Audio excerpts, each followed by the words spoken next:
গৃহের ভিতরে এখনো কিছু মির্জাফর ঘসিটি আমাদের বাসায় আছে। ভুল মেডিসিন দিয়ে আমার আব্বাকে হত্যা করা হয়েছে। নবাব বংশের নাম থাকলেই যে সে সিরাজউদ্দৌলার বংশধর আমি সেটা মানি না। মুর্শিদাবাদ নবাবটা হলো মির্জাফরের বংশধর। সক্ষতাই তাদের মেইন শক্তি। আমার ফ্ল্যাটে আগুন ধরানো হয়েছে।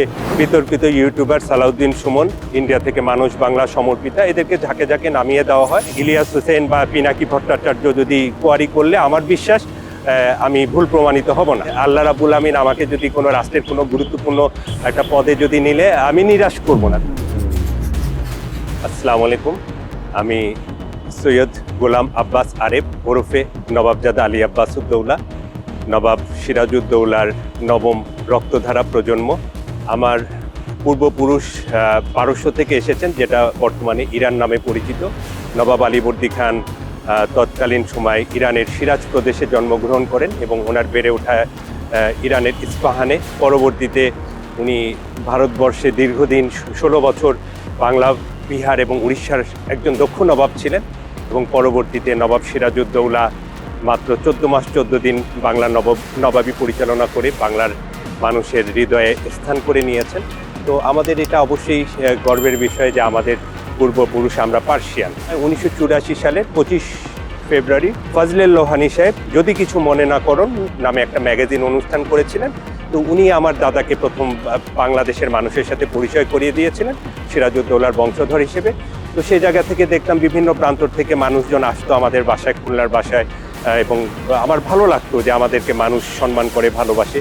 শুধু টিভিতে দেখে না, আমাদের সেটা কর্মের কারণে, কারণ আমরা মানুষের বিভিন্নভাবে কর্মসংস্থান করেছি, মানুষজনকে বিভিন্নভাবে সাহায্য সহযোগিতা করেছি। সেটা আমার আব্বাকে দেখেছি, আম্মাকে দেখেছি। নবাব বংশের নাম থাকলেই যে সে সিরাজউদ্দৌলার বংশধর আমি সেটা মানি না। আমার আব্বা আম্মার কাছ থেকে যে শিক্ষাটা পেয়েছি যে মানুষের জন্য ভালো কিছু করে যাবা, এটা আজীবন মানুষজন মনে রাখবে, সেই অর্থে আমি সেই লক্ষ্য নিয়ে কাজ করছি। তো নবাবের যারা বংশধর আছে সেগুলো আক্ষরিক অর্থে আছে।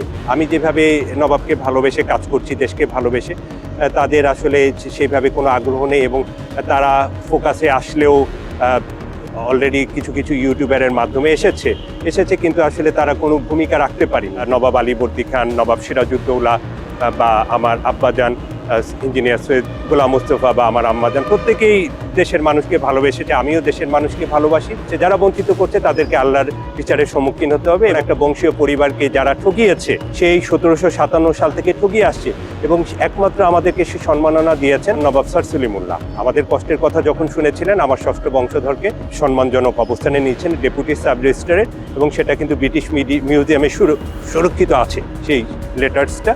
তো এবং পরবর্তীতে মরহুম ডক্টর মোহাম্মদ ফজলুল হক, একজন শিল্পপতি, উনি আমাকে সম্মানজনক অবস্থানে নিয়েছেন।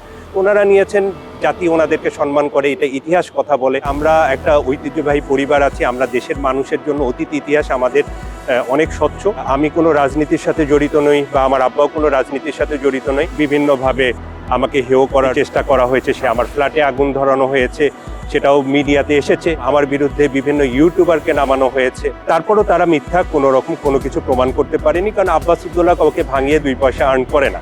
আব্বাসউদ্দৌলার পারিবারিক শিক্ষাটা অনেক ভালো। আমরা নিজে না খেয়েও অন্যদেরকে খাইয়ে দিতে পারি। আমার আব্বার একাধিকবার অ্যাক্সিডেন্ট করিয়েছে, সেই জিনিসটা আমি বারবার বলেছিলাম ফ্যামিলিতে যে এই জিনিসটা খুব সন্দেহজনক। আব্বা বলছে যে আব্বাকে বারবার ফেলে দেওয়া হয়, এবং সেই অ্যাক্সিডেন্টটা একটা পর্যায়ে আমার বাবা বারবার অসুস্থ হলেন এবং উনি মৃত্যুর মুখে ঢলে পড়লেন ইবনে সিনা হসপিটালে। 2024 সালের 27 সেপ্টেম্বর আব্বা ইন্তেকাল করেছেন এবং ইবনে সিনা কর্তৃপক্ষ প্রচুর অবহেলা করেছে। সেখানে nurse, doctor, ward boy, cabin নেওয়ার পরও অবহেলা করেছে। আমাদের আইসিইউতে ছিলেন, সেখানে অবহেলা হয়েছে এবং প্রত্যেকটা ফুটেজ কিন্তু তাদের ভিডিও রেকর্ডে আছে। আব্বার নামে ভুল তারা লিখেছে, আব্বার নাম হলো সৈয়দ গোলাম মুস্তফা, সেখানে গোলাম লিখে রেখেছে। আমি বলার পরও তারা পরিবর্তন করেনি এবং আব্বা যেদিন মারা যাবে সেদিন আব্বা আমাকে হাত দেখালো, আব্বার পুরো হাত নীল হয়েছে। এবং আমার বিশ্বাস যে ভুল মেডিসিন দিয়ে আমার আব্বাকে হত্যা করা হয়েছে এবং সেটা রাজনৈতিক চক্রান্তে হতে পারে, সেটা আমাদের গৃহ চক্রান্তও আছে। গৃহের ভিতরে এখনও কিছু মির্জাফর ঘসিটি আমাদের বাসায় আছে এবং সেখানে হসপিটাল কর্তৃপক্ষও জড়িত। এবং আমি আমার বাবাকে হারিয়েছি, সেটা বড় কথা না। আমার বাবার মাধ্যমে বহু মানুষের কর্মসংস্থান হতো, আমার বাবার মাধ্যমে বহু মানুষকে উনি বিবাহ দিয়েছেন, বহু মানুষকে বহুভাবে উনি উপকার করেছেন। সেই মানুষটাকে যে হত্যা করেছে, সেটা তো যারা যারা হত্যাকারী জড়িত তাদের প্রত্যেকের পরিণতি ইনশাল্লাহ খুব করুণ থেকে করুণ হবে।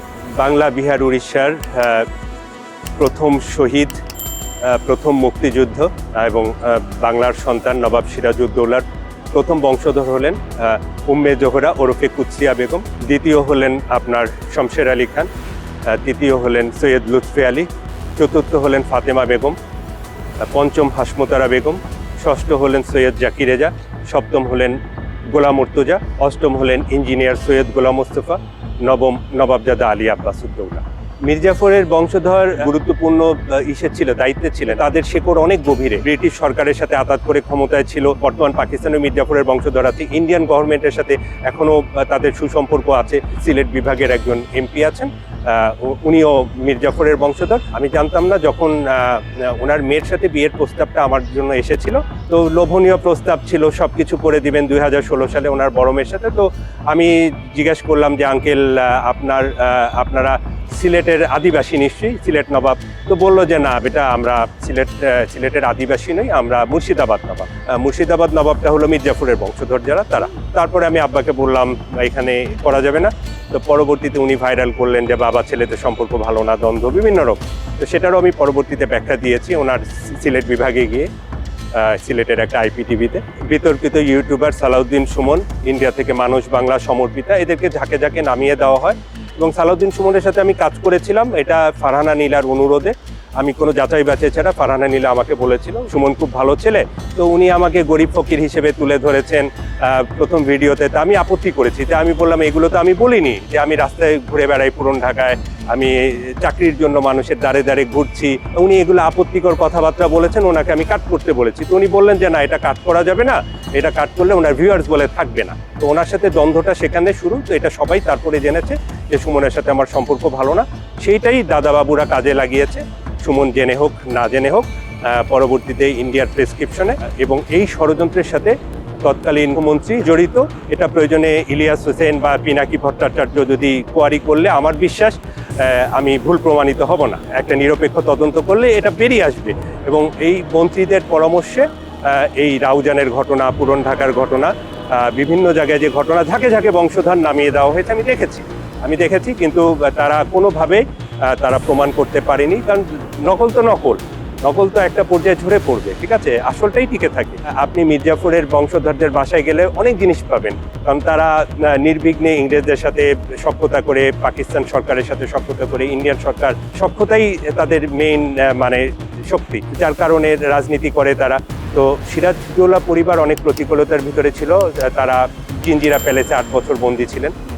সিরাজের কন্যা উম্মে জোহরা, ওনার আম্মা আমিনা বেগম, তারপরে ওনার স্ত্রী বেগম লুৎফুন্নেসা, সবাই বন্দী ছিলেন। তো আমাদের কাছে কোনো জিনিস সেই সময় থাকার মতো সুযোগই ছিল না। আমাদের সব কিছু লুটে নেওয়া হয়েছিল। মির্জাফরের পুত্র মিরন, ওনার ছেলে মীর কাসেম সব কিছু লুট করেছেন। এবং মীর কাসেম নিজে লুৎফুন্নেসার গলা থেকে হাতটা সব খুলে নিয়েছিলেন। কিন্তু উনি 8 বছর পর, বন্দির পর, যখন উনি আবার ঢাকা থেকে উনি খোশবাগে মুর্শিদাবাদে যান, তখন বিশ্বস্ত খাদেমের মাধ্যমে কিছু জিনিস পেয়েছি, তাও খুব যৎসামান্য। সেই জিনিসগুলো খুব পর্যাপ্ত নয়, যেটা মির্জাফরের বাসায় আপনি যে জিনিসগুলো পাবেন। কারণ তাদের প্রত্যেকটা জিনিস আছে, A to Z, তাদের বংশধর যে জিনিস ব্যবহার করতো। কিন্তু আমাদের সে পরিস্থিতি সেরকম ছিল না।